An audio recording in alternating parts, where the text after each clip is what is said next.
All right, let's just get started. If somebody needs to get in, I will let them in. It might be slightly distracting since I'm new to hosting Zooms, but if you are here for meeting students' unique needs, even online, you're in the right place. I am Stephanie Kimmis, a board certified music therapist, and I have been a music therapist for 14 years, and I've worked at MacPhail for 8 years.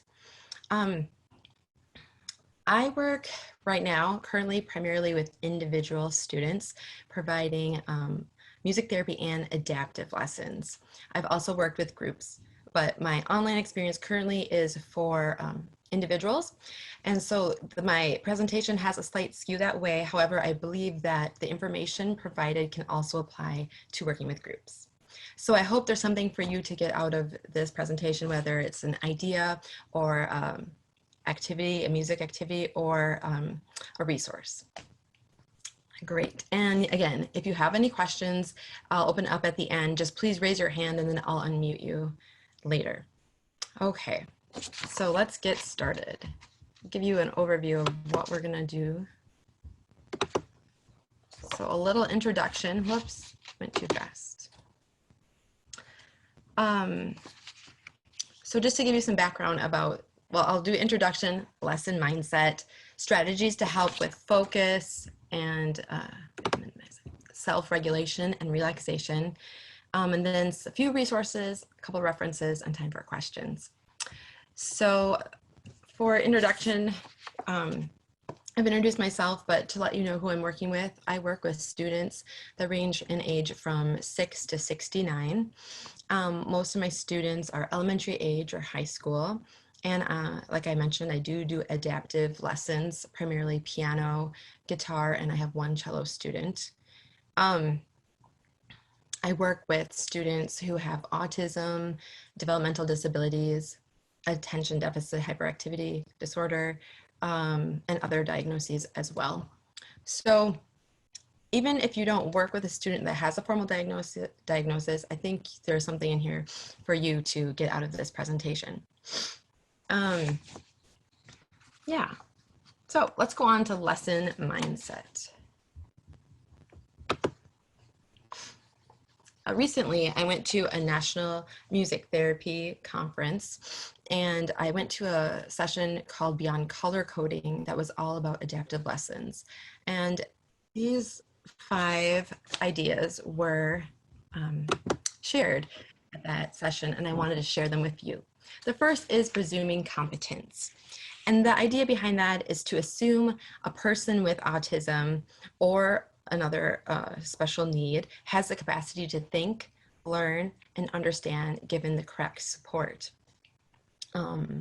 It's also about giving someone a chance rather than, and giving them the support to take that chance rather than assuming that they can't do something. Presuming competence can look like talking to the student normally and directly. It can look like allowing the student to communicate in their preferred method, whether it's speech or a speech generating device, pictures, gestures, sign language, or another way. And it is also involves paying close attention to what the student is trying to tell you, especially through their behavior. Why are they acting out if they're having some challenging behaviors? What's going on with that? The next one is safe environment, which we all do in our classrooms. And then we can take that onto online too. And I think that involves sharing the expectation. You've probably already done that. Also letting students know if the connection is lost, that happens. Don't take it personally, and let them know how you'll connect with them. And it also means that a safe environment also means you're a safe person, that you're there to listen and support and be patient with the student. The next one is allow accommodations. Some of my students need to have a support person with them in one-to-one when we're face-to-face, but also online. And that can look different in different ways, and we'll talk about that coming up. Sometimes they need to do some movement to get grounded and meet their sensory needs before they can do a higher level learning. Other times it means they're going to need to take a break. Allowing accommodations can mean providing extra wait time. A good rule of thumb is when you're in a face-to-face session, after you give a direction or ask a question, it's good to wait 10 seconds for their response before you prompt again, if needed. And I find online, it takes a little bit longer with the time delay. So I'm waiting anywhere from 15 to 20 seconds, just so I don't end up interrupting them. And then students going off camera is just, I don't know, at least for me, it's a reality. It happens. And they'll be doing just fine. All of a sudden they leave. And it's like, why? Sometimes it's just that they forgot a book or a pencil or an eraser and they need it and they don't say anything. They go and get it and then they come back. And I just roll with it. When they come back, we just jump right back into learning.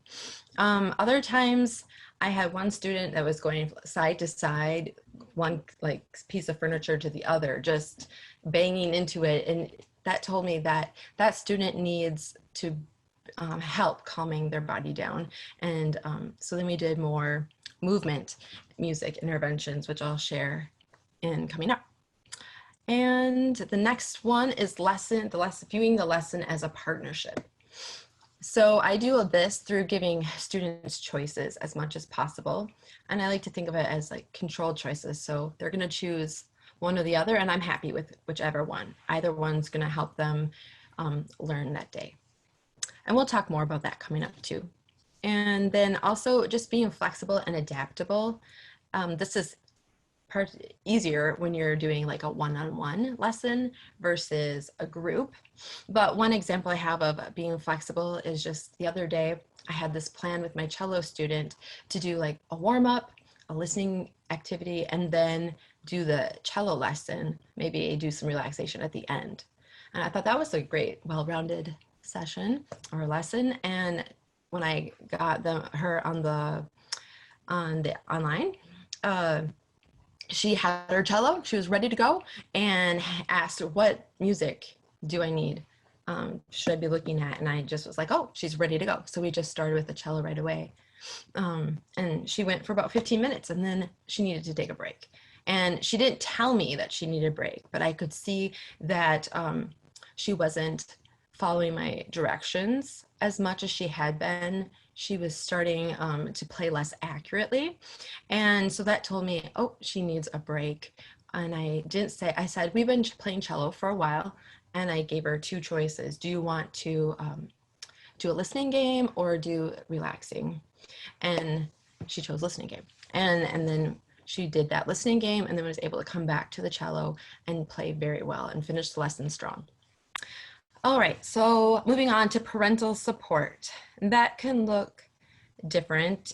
Sometimes it's just the parents are helping get the student get started with the online lesson.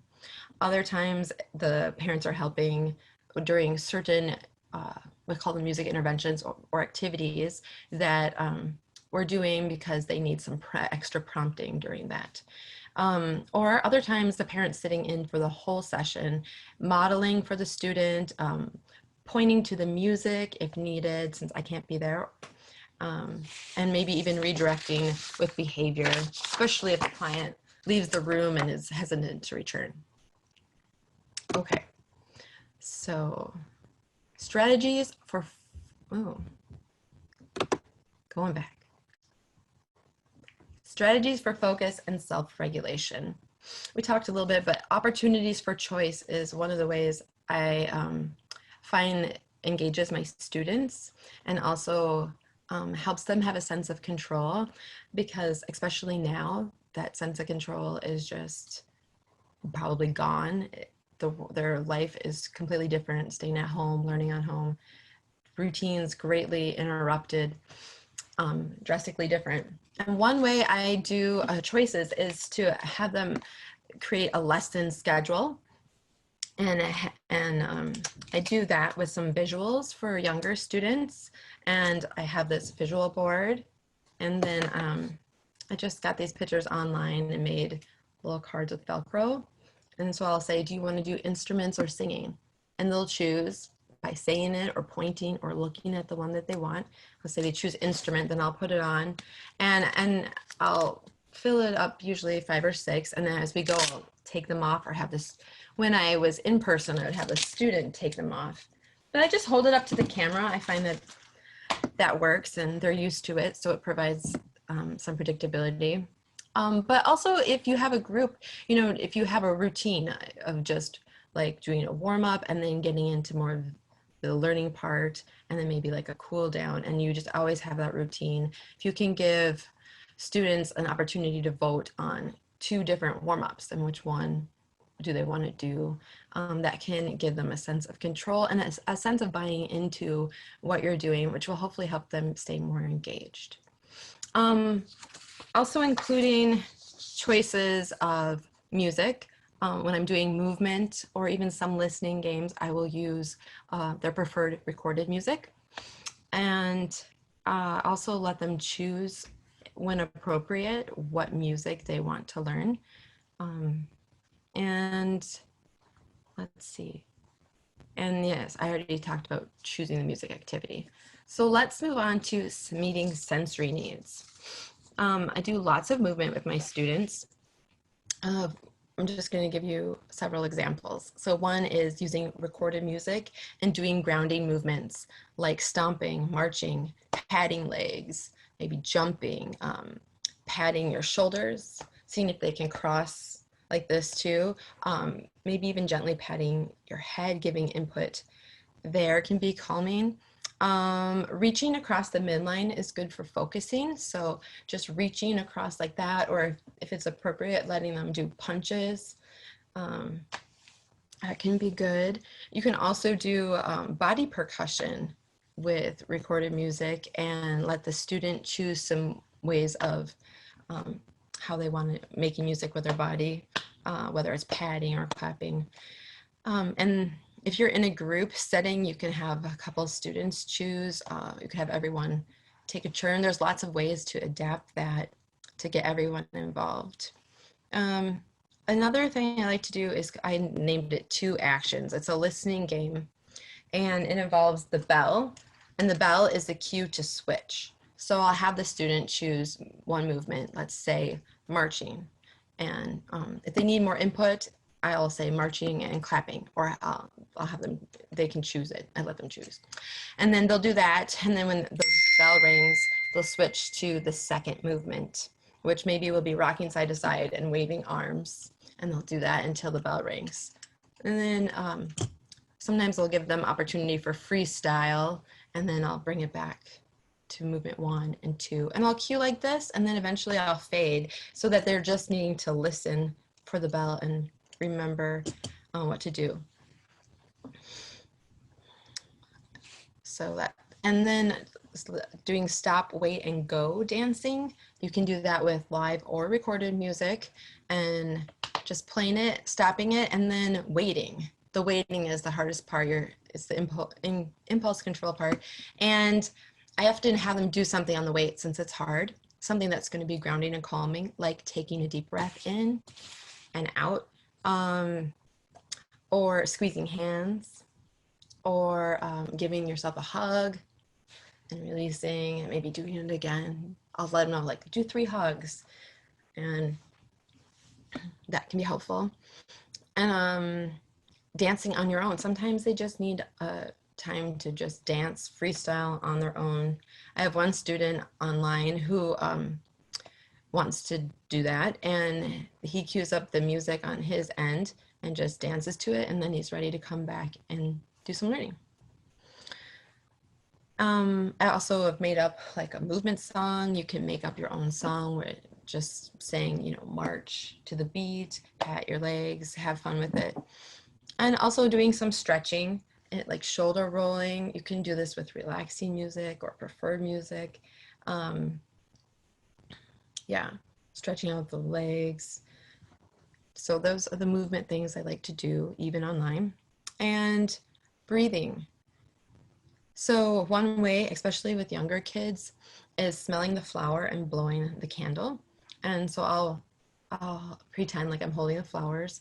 Some kids don't care about flowers, so maybe I'll pretend like I have a cookie pan here, and what kind of cookie do you like? And then they're interested, and they're like, I like chocolate chip, right? So, okay, smell the cookies, blow the candle.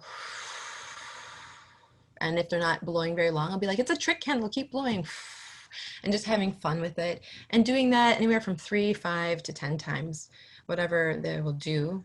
Also, volcano breathing is good too for younger kids, where you're going up with your arms and breathing in, and then exhaling and breathing out. And going slow is the best. So I like to model this. Sometimes I'll do it without the music, and then later I will use music to cue it. And you can do that too for the smelling the flour or the cookies and blowing out. And I'll just use like a 5/7 chord to cue the inhale and a 1 to cue the exhale. And I always like to give like an anticipatory and, there it is, and exhale.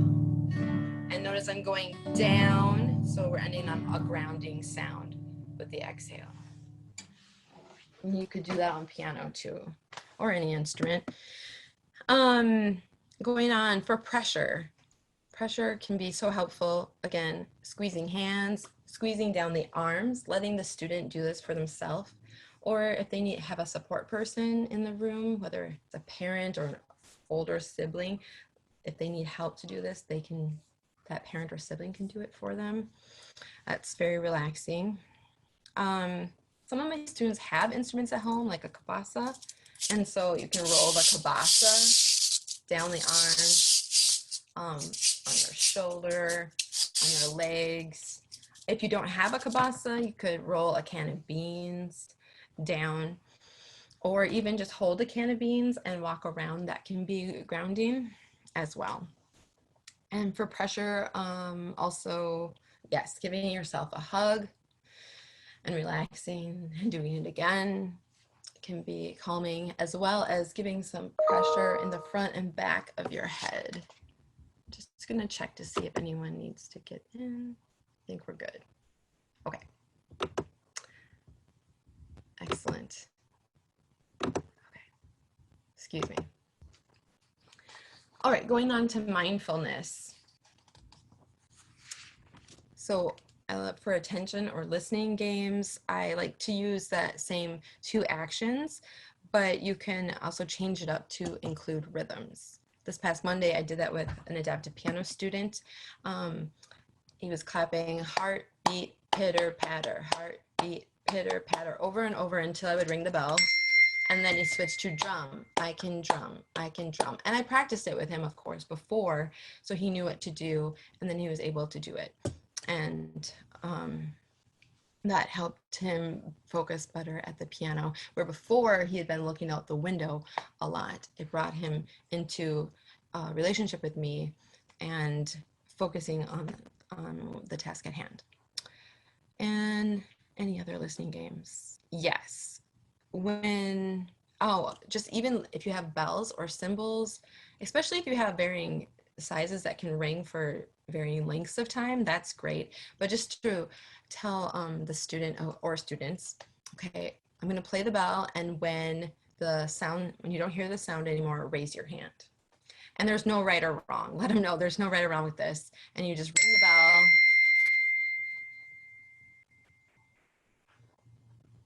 And then raise your hand when it's done. And that seems so simple, but it really draws people in. I have found it to be helpful. And then progressive muscle relaxation. I don't know if you have any experience with this personally, but I find this to be helpful. And online, I found a routine from visuals.autism.net. And hopefully you can see this. I just show things to the camera online. Try to keep it simple. And I'll just show, okay, we're going to do number 1. Oh, look, you're already doing it. Great. Number 2, scrunch up your face and exhale. And I use music, again, the 5/7 with the guitar, and then 1 to resolve. And we do each one like 3 times, maybe more if they need it. Like tensing up the hands and then releasing them. The tension is always the inhale, and the release is always the exhale. And then doing shoulders, legs, and just taking some slow paced breaths. You can also create your own routine, just going from the feet up to the head or vice versa.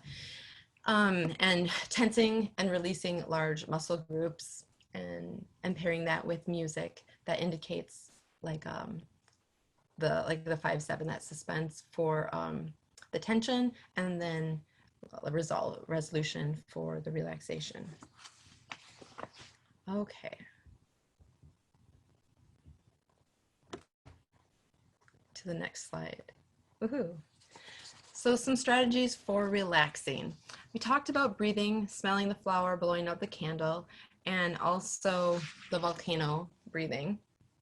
Other ideas for older students is like breathing into spaces in your body, and just playing. I won't just necessarily do an example right now, but playing, and again, breathing in on the 5-7 and then relaxing to 1, or sometimes I do 4 for like a longer exhale and go back to the 1 chord.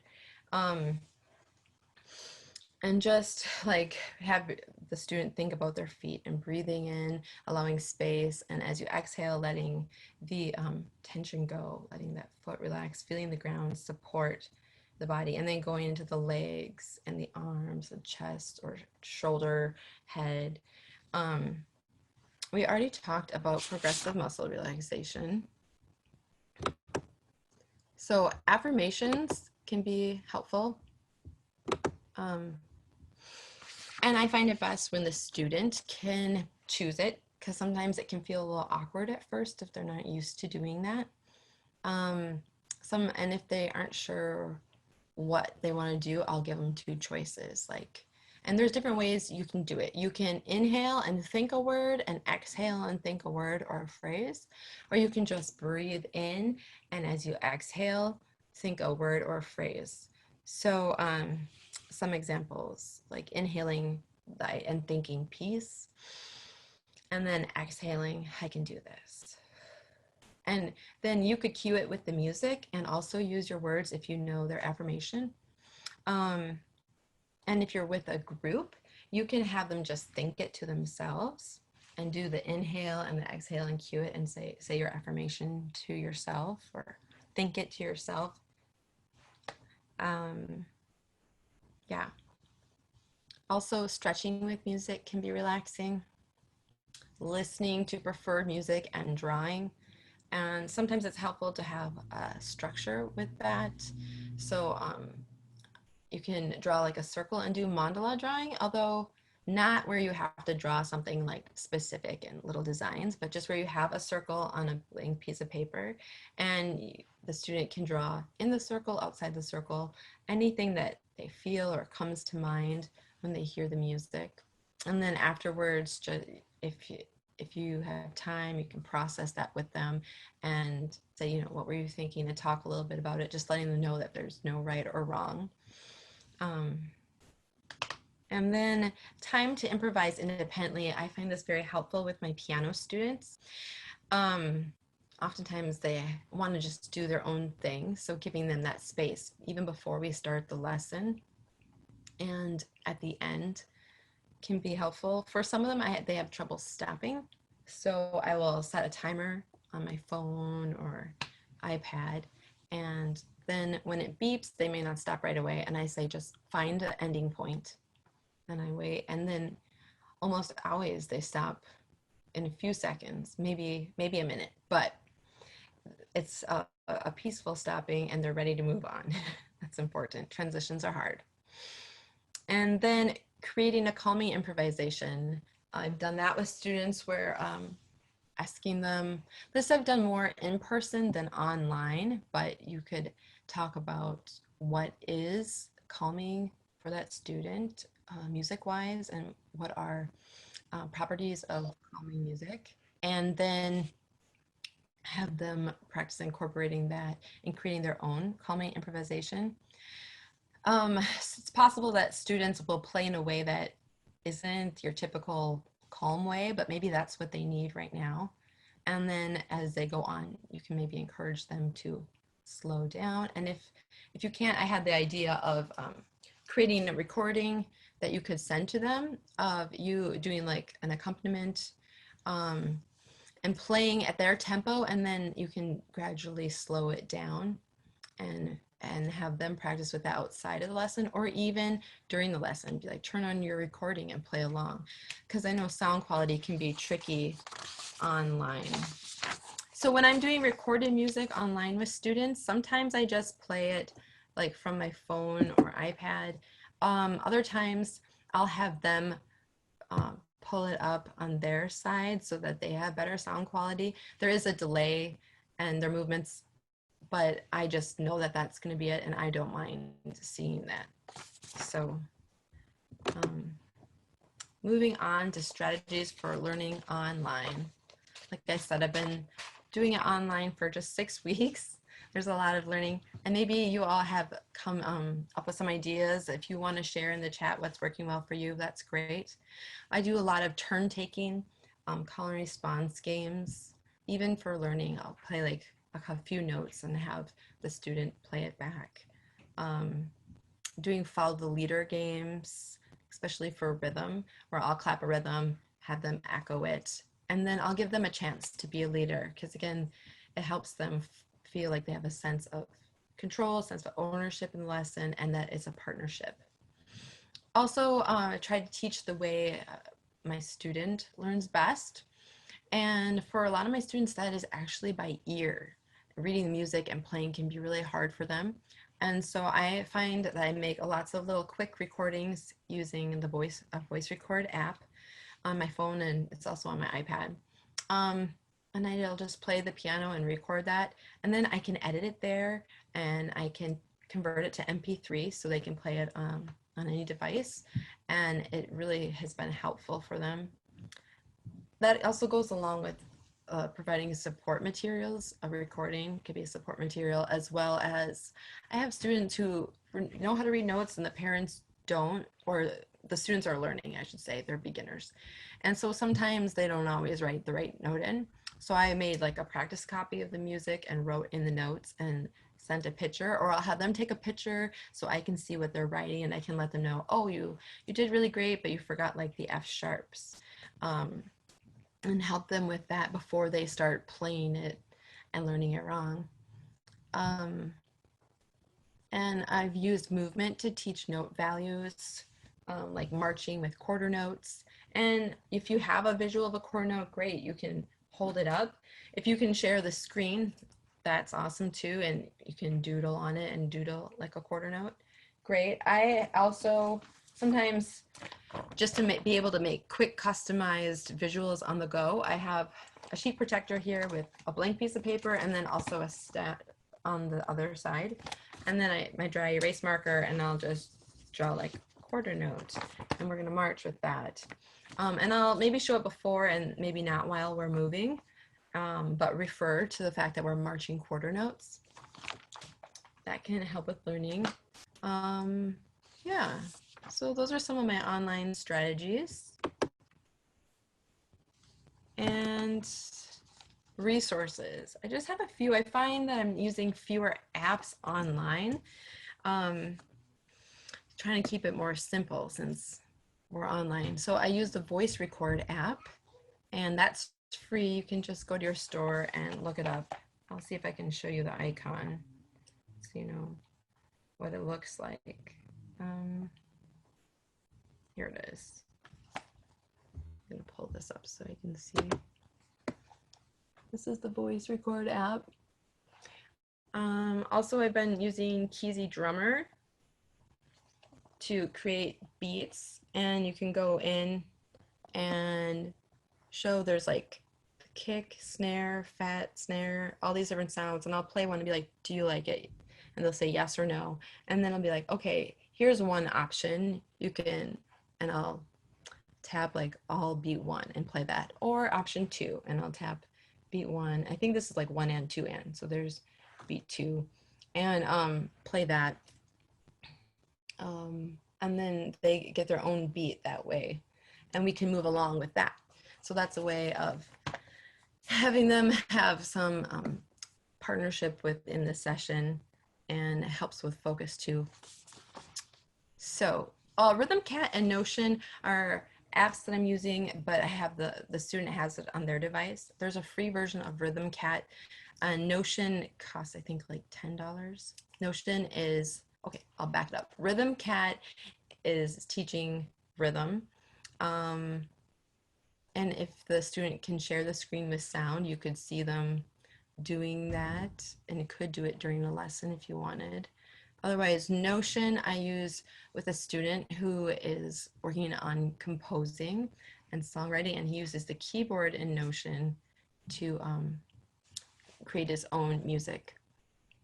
And I taught him how to share the screen, so he shares the screen, and I can see what he's doing, and that works pretty well. I use YouTube to look up some of these resources and sometimes preferred music.